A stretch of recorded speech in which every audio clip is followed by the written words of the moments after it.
Learn and grow study marathon. जैसे कि आपको पता है हमारा टॉपिक चल रहा है सॉलिड स्टेट फॉर क्लास 12।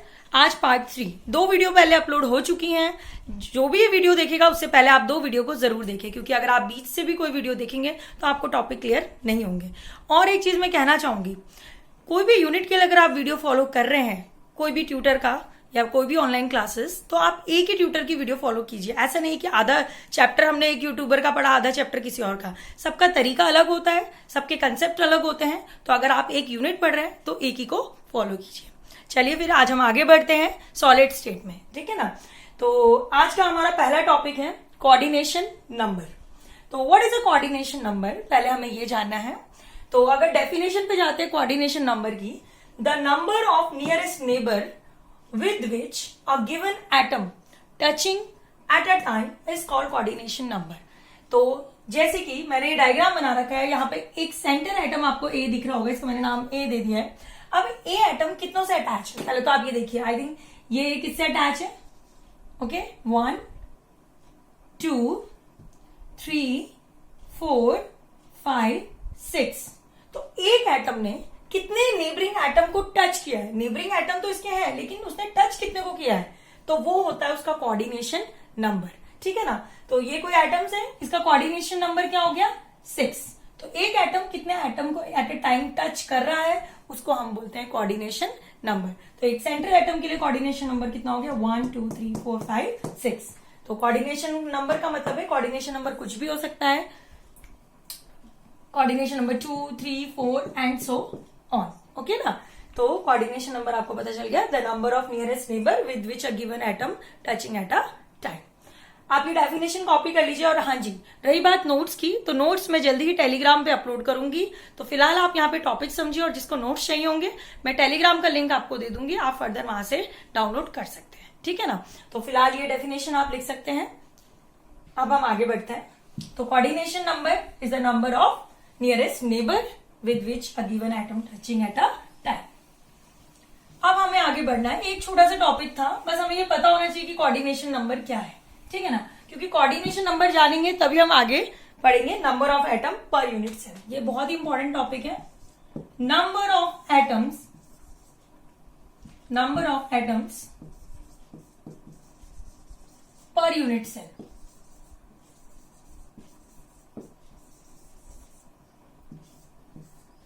आपको पता है क्यूब में कल हमने देखा था स्पेस लैटिस और unit cell. Unit cell is repeating unit of space lattice. तो पिरिमिटिव और नॉन पिरिमिटिव थे, सिंपल क्यूबिक पिरिमिटिव में आता है। तो अब हम क्या बात करते हैं, कॉर्नर एटम्स कितने होते हैं क्यूब में। टोटल कॉर्नर एटम्स होते हैं हमारे 8, ओके। फेसेस कितने हमारे, फेसेस होते हैं हमारे क्यूब में 6, ओके। अब बॉडी सेंटर की अगर हम बात करें, बॉडी सेंटर आपका एक ही था। कल आपको मैंने बताया था कि अपने आप को एक रूम के अंदर एज्यूम कीजिए, और रूम का बीचों बीच जो सेंटर होगा वो कहलाएगा उसका बॉडी सेंटर, ठीक है। अब बात करते हैं एजेस की। एजेस होते हैं आपके 4। तो अब हमें ये बताना है कि number of atom per unit cell, एक यूनिट सेल में कितने एटम्स होते हैं। तो अगर हम बात करें सिंपल क्यूबिक की, तो इसमें एक यूनिट सेल में नंबर ऑफ एटम अलग होगा। अगर आप एफसीसी लोगे, एफसीसी मतलब फेस सेंटर्ड क्यूबिक सेल, तो इसमें नंबर ऑफ एटम्स का प्रेजेंट इन एक यूनिट सेल में कितने नंबर ऑफ एटम्स है वो बिल्कुल अलग होगा। तो चलिए पहले हम देखते हैं सिंपल क्यूबिक का। तो जैसे कि आपको ये दिख रहा है एक सिंपल क्यूबिक, तो number of atom per unit cell निकालने के लिए कुछ रूल्स हैं। उन रूल के अकॉर्डिंग क्या कहता है, अगर आप क्यूब के लिए, सिंपल क्यूबिक के लिए नंबर ऑफ एटम निकाल रहे हैं, तो कहा जाता है कि एक जो एटम है, ये जो एक एटम है, ये जो होता है 8 अलग अलग क्यूब से ज्वाइंट होता है, ओके। 8 के साथ हम इसे शेयर कर सकते हैं। ये जो एक कॉर्नर का एटम, एक पार्टिकल होता है, ये 8 अलग यूनिट सेल के साथ शेयर होता है क्यूबिक सिस्टम के लिए, ठीक है ना। तो 8 का कॉन्ट्रीब्यूशन कितना रहेगा, ये मैक्सिमम 8 के साथ शेयर हो सकता है। तो इसका कॉन्ट्रीब्यूशन, 8 का कॉन्ट्रीब्यूशन कितना रहेगा 1/8। इसके अलावा तो यानी कि हर किसी का 1/8 होगा, इसका भी 1/8 कॉन्ट्रीब्यूशन रहेगा, इसका भी 1/8, इसका भी 1/8। ये 1/8 कॉन्ट्रीब्यूशन का मतलब है ये एटम और कितने एटम को टच कर सकता है। आप बोलोगे टच, ये देखिए यहां से इधर जा रहा है 1 2 3, अब ऐसे इसके ऊपर एक और क्यूब होगा तो उससे टच होगा, ठीक है। तो एक एटम सिंपल क्यूबिक में कितना कॉन्ट्रीब्यूशन दे सकता है, मैक्सिमम 1/8, 8 क्यूब के साथ वो शेयर हो सकता है, ठीक है। अब बात करते हैं फेस सेंटर्ड में। फेस सेंटर्ड में आपको पता है कॉर्नर्स में तो प्रेजेंट होगा ही होगा, साथ में 6 फेसेस में भी प्रेजेंट है। ये पेरिमेटिव होगा, नॉन पेरिमेटिव। आई थिंक एफसीसी जो होता है, एफसीसी आपका नॉन पेरिमेटिव में आता है, क्योंकि कल ही मैंने बताया था कॉर्नर्स के अलावा भी आइटम इसके फेसेस में प्रेजेंट होते हैं। तो अब आपको ये पता चलेगा अगर कॉर्नर में है तो कॉन्ट्रीब्यूशन 1/8 रहेगा ही रहेगा। अब बात करते हैं फेसेस की। सपोज ये था क्यूब, इसे एक क्यूब अज्यूम कर लेते हैं, इसके कॉर्नर्स है, फिलहाल ये आपको नहीं दिख रहा होगा, तो मान लो इसका फ्रंट फेस है। तो अगर यहाँ पे कोई एटम प्रेजेंट है तो ये बैक जो मेरी तरफ है उससे भी मुझे दिखेगा, और जो इसके आगे भी लगेगा उस एटम से भी ये जुड़ेगा। तो यानी कि कॉर्नर में एटम जो है वो तो शेयर हो रहे हैं, साथ में जो एक फेस में है वो भी शेयरिंग होगा एक आगे वाले के साथ, एक जिसमें वो खुद है। तो जो फेस का कॉन्ट्रीब्यूशन होता है एक एटम का, जो फेस में प्रेजेंट है वो एटम का कॉन्ट्रीब्यूशन कितने के साथ वो शेयर हो सकता है, 2 के साथ। तो फेस सेंटर्ड वाले का कॉन्ट्रीब्यूशन रहता है 1/2। ये आपको याद रखना है। फेस वाला कितनों के साथ, भाई ये फेस है इसका, इसके एक आगे और एक इसके पीछे, तो 2 ही तो हो सकता है, ऊपर तो आएगा नहीं। फेस तो आपका सामने होता है, वॉल है, वॉल का फ्रंट है और बैक है, बीच में कोई चीज रख रहे हो तो दोनों तरफ से ग्लास देख रहे हो, ठीक है ना, ग्लास लगा दो अगर, तो फेस का कॉन्ट्रीब्यूशन होता है 1/2। ओके, अब बात करते हैं बॉडी सेंटर्ड की। अब बॉडी सेंटर्ड में कॉर्नर्स में तो है ही है, साथ में एक सेंटर में है, ठीक है ना। अब सेंटर वाला किसी के साथ शेयर होगा, बस एक ही के साथ एक ही कंट्रीब्यूशन देगा, वो दूसरे वाले यूनिट। अगर इसके अंदर एक रूम के अंदर आपने सेंटर में बॉल रखी है तो क्या वो दूसरी यूनिट सेल के साथ शेयर हो पा रही है, नहीं हो पा रही है। तो उसका कंट्रीब्यूशन कितना हुआ यूनिट सेल के लिए, एक ही हुआ, अपने रूम में अपने लिए ही कंट्रीब्यूशन रहा, ठीक है ना। तो बॉडी सेंटर्ड के लिए जो था वो 1, ठीक है। अब हमें number of atom per unit cell निकालना है। सिंपल क्यूबिक के लिए अलग था, हमें कंट्रीब्यूशन पता चल गया। फेस सेंटर्ड वाला 1/2 देता है, बॉडी सेंटर्ड वाले का कंट्रीब्यूशन 1 होता है। तो अब मैं आपको एक जनरल फॉर्मूला बता रही हूं फॉर सिंपल क्यूबिक।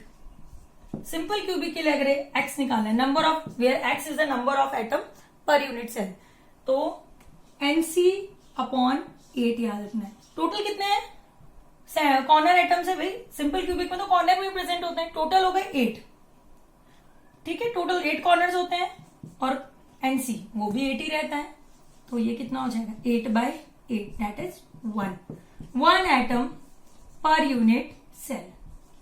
यानी कि अगर सिंपल क्यूबिक कोई सेल है तो उसमें एक एटम पर यूनिट सेल रहता है, ठीक है ना। अब बात करते हैं एफसीसी के लिए। एफसीसी के लिए एक्स इज इक्वल टू, बेटा एफसीसी में तो कॉर्नर का भी कॉन्ट्रीब्यूशन है भाई, नॉन पेरिमेटिव है, कॉर्नर में भी प्रेजेंट है एटम, फेस में भी प्रेजेंट है। तो कॉर्नर वाले के लिए कॉन्ट्रीब्यूशन कितना दिखाता है हमेशा, NC/8, ठीक है, प्लस फेस का कॉन्ट्रीब्यूशन कितना दिखाता है, NF लिख देते हैं, NF/2, ठीक है ना। कॉर्नर्स कितने होते हैं आपके, 8 कॉर्नर्स, 8/8, प्लस फेस कितने होते हैं, 6 फेसेस होते हैं, 6 डिवाइडेड बाय 2, तो ये कितना आ जाएगा 4 एटम्स पर यूनिट सेल।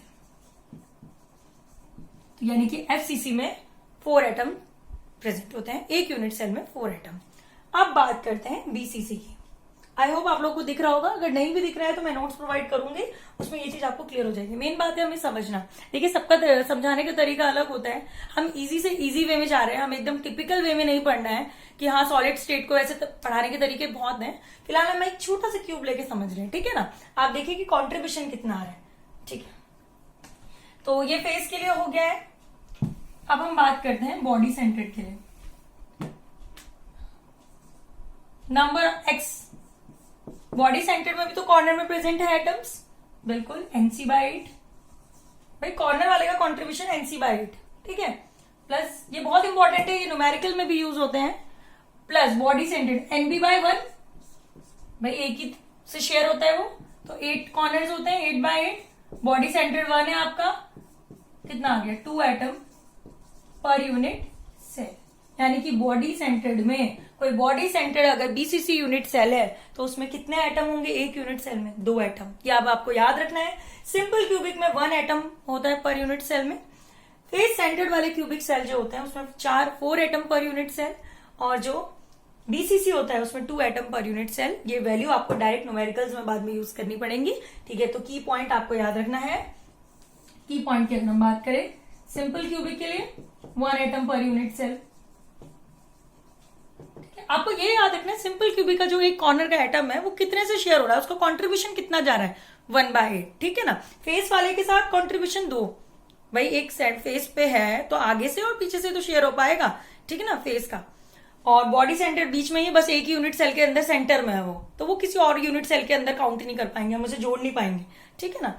अब बात करते हैं एफसीसी का भी मैंने बताया था आपको कितना था, 4 एटम पर यूनिट सेल, और बीसीसी का था आपका 2 एटम पर यूनिट सेल।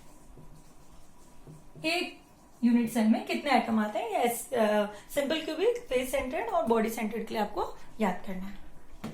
तो आई होप ये आपको समझ में आया होगा, ठीक है। फिलहाल ये भी लिख सकते हैं आप कॉर्नर एटम कितने होते हैं, फेस कितना है, फिर उसके बाद आप जनरल फॉर्मूला बना सकते हैं। अब थोड़ा सा हम आगे बढ़ते हैं। आज का जो हमारा दूसरा टॉपिक है एक न्यूमेरिकल है, इसी पे बेस्ड मैं क्वेश्चन बोल रही हूं, ठीक है। अ कंपाउंड, आप ये लिख भी सकते हैं question. A compound is made up of 2 elements. A compound is made up of 2 elements.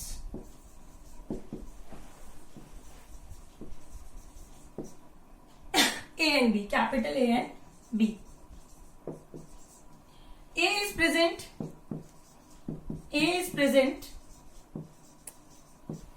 at the corner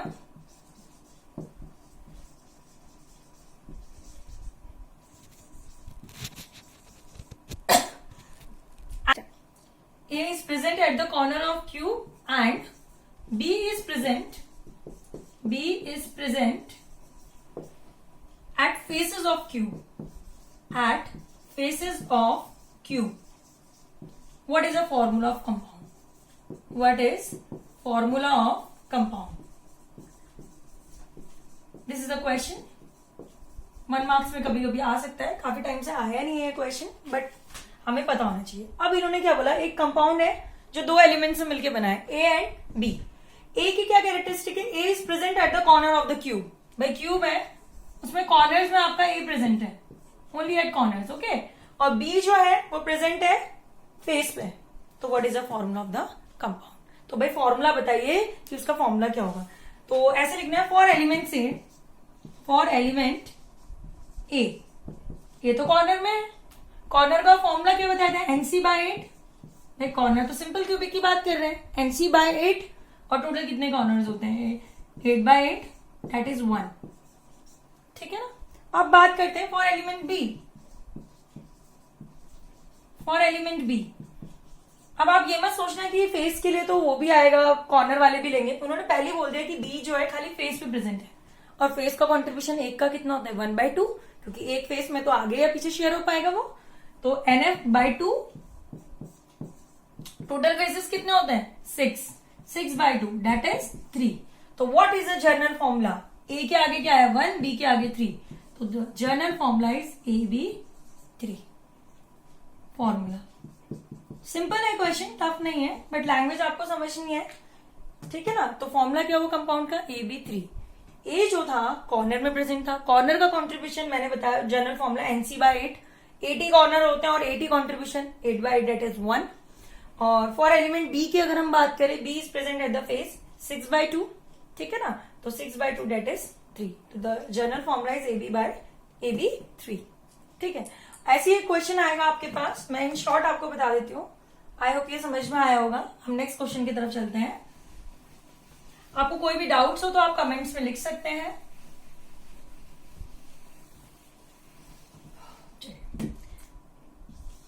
next question में मैं शॉर्ट में बोल देती हूँ कि compound is made up of 3 elements. 3 elements से मिलकर बना है, ठीक है। शॉर्ट में बता रही हूँ question, A, B and C 3 elements से मिलकर बना। और ए जो आपका प्रेजेंट है क्वेश्चन की अगर मैं बात करूं, A is present at the corner, A is present at corner,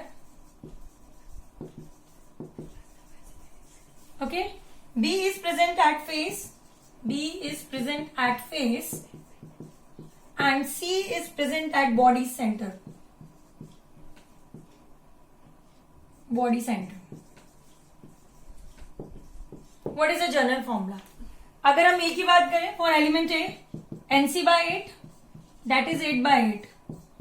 1. Face में प्रेजेंट है, फेस के लिए for element B, NF by 2, total faces कितने होते हैं 6 by 2, that is 3. B is present at body centered. Body centred का जो formula था NB by 1 by 1, that is तो A1 B3 C1. तो the general formula is AB3C. बहुत simple है न्यूमेरिकल, ठीक है ना. बस आपको ये देखना है कि कहां कौन प्रेजेंट है, ठीक है ना. AB3C, this is your general formula. तो ऐसे क्वेश्चन आपको देखने को मिलेंगे. तो सिंपल क्यूबिक में कितने एटम प्रेजेंट होते हैं 1 unit cell, 1 atom per unit cell. FCC में 4 एटम पर यूनिट सेल और BCC में 2 atom per unit cell. Okay ना. चलिए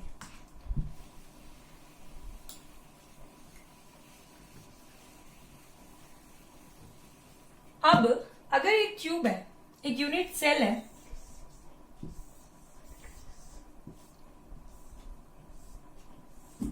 इसकी ये वाली साइड है आपकी A,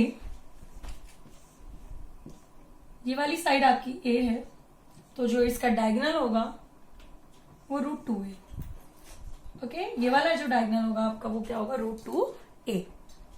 अब बात करते हैं सेंटर से लेकर यहां कॉर्नर से लेकर इधर वाले कॉर्नर तक का ये जो डायगोनल है, जो लॉन्गेस्ट डायगोनल होगा, इसकी वैल्यू होती है आपकी √3A.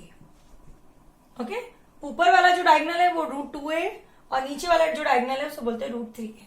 तो व्हाट इज A? एक एटम से दूसरे एटम तक के बीच के डिस्टेंस को हम बोल रहे हैं A, यानी कि डिस्टेंस बिटवीन नियरेस्ट नेबर. ये जो दो नेबर है इन दोनों के बीच का डिस्टेंस कितना हुआ A. सिमिलरली इन दोनों का कितना हुआ A, बट इन दोनों का कितना होगा √2 है. ठीक है ना. तो what is A? Distance between two atoms या distance between two nearest neighbour, ये है हमारा A. ये तो √2 है और √3 है, तो डायगोनल्स का डिस्टेंस हो गया. ठीक है ना. अब आपको 3 सिस्टम हमने पढ़े हैं, सिंपल क्यूबिक, FCC, BCC, यही इंपॉर्टेंट है और इसके लिए हमारे पास फॉर्मूला है. तो पहली बात हम लेंगे system. SCC simple cubic, FCC face centred, BCC और FCC ले लेते हैं. BCC FCC. ओके, अब फॉर्मूले आएंगे कुछ और फॉर्मूला बेस्ड न्यूमेरिकल आते हैं. केमिस्ट्री के मोस्टली जो न्यूमेरिकल होते हैं वो फॉर्मूला बेस्ड ही आते हैं. बस हमें फॉर्मूला पता होना चाहिए. एक आध कन्वर्जन होती है अगर, तो वैल्यू क्वेश्चन जो होते हैं normally put the value get the answer वाले ही होते हैं आपकी केमिस्ट्री के. ठीक है ना. तो सिंपल क्यूबिक में distance between nearest neighbour, distance between nearest neighbour कितना होता है, तीनों के लिए हमें पढ़ना है. और रेडियस का भी इसमें फॉर्मूला होता है. Okay, distance between nearest neighbour की अगर यहां होगा आपका रेडियस ऑफ एटम. ठीक है, ये होगा आपका सिंपल क्यूबिक में A, distance between nearest neighbour A. तो जो रेडियस होती है, फिलहाल आप मैं रेडियस में लर्न करने का ट्रिक बताऊंगी, पहले इसमें चलते हैं. ओके, सिंपल क्यूबिक का डिस्टेंस बिटवीन नियरेस्ट नेबर होता है A और FCC में होता है आपका √3A/2. सॉरी, BCC में होता है √3A/2. ठीक है, FCC में होता है आपका A/√2. ये जो फॉर्मूले आए हैं ये सारे डिराइव करके ये पहले से निकाले गए हैं. आपके सिलेबस में ये नहीं है कि ये फॉर्मूला आया कहां से. जब आप हायर लेवल में जाएंगे तब आप ये फॉर्मूले को निकाल पाएंगे. ठीक है, फिलहाल आपको डायरेक्ट फॉर्मूला आपके सिलेबस में है तो हम डायरेक्ट फॉर्मूला ही बता रहे हैं. बस मैंने ये बता दिया कि क्यूब है तो डिस्टेंस बिटवीन नियरेस्ट नेबर और यहाँ पे R is the radius of atom. अब आपको क्या करना है, पहले लाइन से लिख लिया आपने, simple cubic BCC FCC line से लिख लिया आपने. सिमिलरली सिंपल क्यूबिक के सामने distance between nearest neighbour A था, A/2 करते हैं. यहां पे क्या था √3A/2, तो इसको भी जब 2 से डिवाइड करोगे तो √3A/4. ठीक है ना. A/√2 था तो ये हो जाएगा A/2√2. तो यानी कि अगर आपको distance between nearest neighbour learn है तीनों के, तो आप रेडियस का फॉर्मूला खुद भी बना सकते हैं. ठीक है, या तो आप 6 के 6 लर्न कर लीजिए, या तो आप खाली ये चीज याद रखिए, इससे आप ये बना सकते हैं। ट्रिक क्या हुई, a डिवाइडेड बाय 2, जो जो ये सामने उनको डिवाइडेड बाय 2 करो, √3a/4, a/2 √2, ये आ गया हमारा फॉर्मूला। यानी कि सिंपल क्यूबिक में रेडियस निकालने का formula a/2, what is a, edge. अभी आप न्यूमेरिकल करेंगे तो उसमें एज लेंथ लिख के आएगा, लेंथ ही तो हो गई है, लेंथ हो गई है, ओके। बीसीसी का distance nearest neighbour a/2, radius का फॉर्मूला √3a/4, बीसीसी का फॉर्मूला रेडियस का √3a/4, एफसीसी में a/√2 और radius of an atom a/2 √2, ये फॉर्मूला आपको लर्न होने चाहिए, इस पे न्यूमेरिकल आते हैं, ओके। आप ये सब कॉपी कर सकते हैं। चलिए अब इसे हम रफ करके एक न्यूमेरिकल करेंगे। एक न्यूमेरिकल है, अगर आपको फॉर्मूले याद है तो न्यूमेरिकल करने में इजी रहेगा। क्वेश्चन है, gold crystallises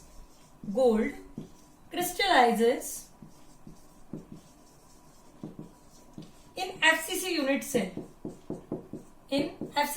cell, face centred लिखा होगा, हमने शॉर्ट में लिखा है, विद रेडियस आपको दे रखा है with radius 0.414 pm, picometre, okay. Find out the edge length,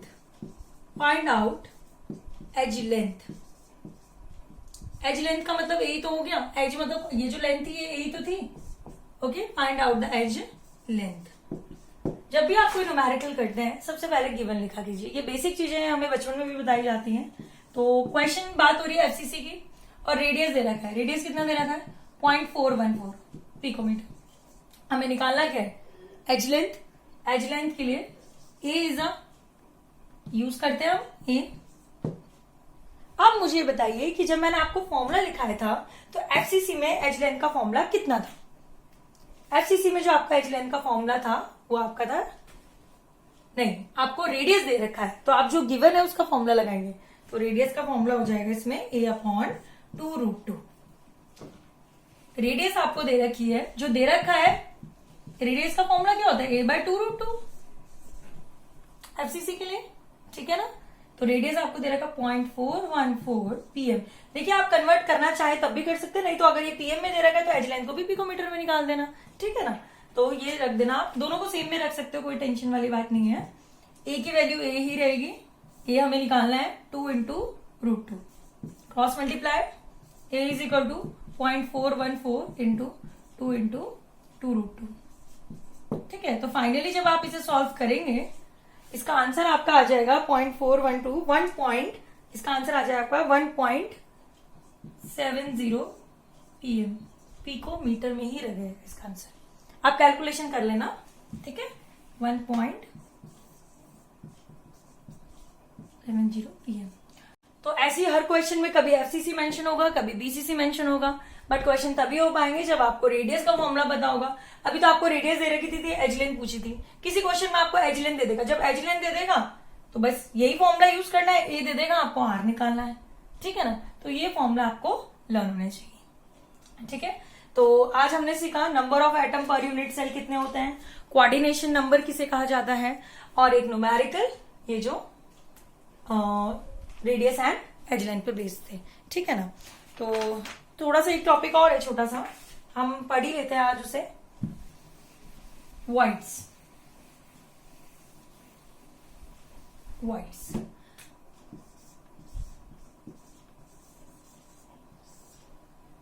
voids किसे बोलते हैं, it is a vacant space, left between atoms during their packing.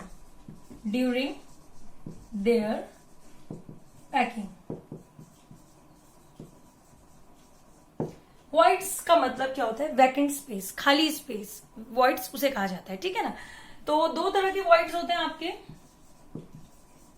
Tetrahedral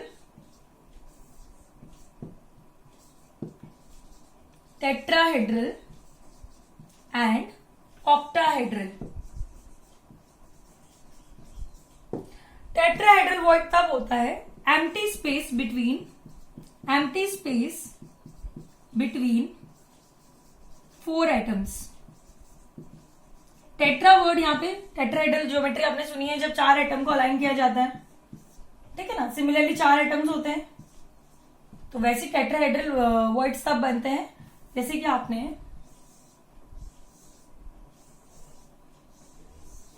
4 atom को पैक किया। 4 एटम को पैक करने के बाद ये जो स्पेस खाली रहा आपका, this space is known as voids, the empty space, ठीक है ना। टेट्राहेड्रल। अब बात करते हैं ऑक्टाहेड्रल। ऑक्टा क्या होता है? Empty space between 6 atom. Octa से 8 मत कर दीजिएगा, ऑक्टा 6 एटम के लिए यूज होता है। ऑक्टाहेड्रल ज्योमेट्री आपने देखी है। ऑक्टाहेड्रल ज्योमेट्री में क्या होता है? 4 एटम ये, ठीक है ना। तो 4, 5, 6 के लिए होता है। ऑक्टा के लिए 8 नहीं करना है, ऑक्टा 6 ही होता है, ठीक है ना। तो एम्प्टी स्पेस बिटवीन 6 एटम, जब 6 एटम्स की पैकिंग हो रही होगी उस टाइम पे जो स्पेस खाली मिलेगा उसे हम बोलेंगे ऑक्टाहेड्रल वॉइड। तो व्हाट आर वॉइड्स? जब भी आपने देखा होगा शॉप्स में, जब स्वीट शॉप में जाते हैं तो वहां पे मिठाइयां रखी होती है, लड्डू जब रखे होते हैं लाइन से, तो उसके नीचे स्पेस खाली मिलता है, हमें छोटे छोटे गैप दिखते हैं, ठीक है। तो वो जो गैप है, एम्प्टी स्पेस, पैकिंग होने के बाद, रखने के बाद जो स्पेस बचा है, that is known as voids. 4 atoms के बीच का जो स्पेस है, टेट्राहेड्रल वॉइड। 6 एटम्स को अरेंज करोगे फिर जो हमें वॉइड्स मिलेंगे, दैट इज ऑक्टाहेड्रल वॉइड। तो आज हमने पढ़ा coordination number of atom per unit cell, और न्यूमेरिकल की हमने 2, ठीक है। उसके बाद हमने पढ़ा वॉइड्स। तो thank you class, I hope आपको समझ में आया होगा। तो इस वीडियो को लाइक कीजिए एंड सब्सक्राइब कीजिए। Thank you.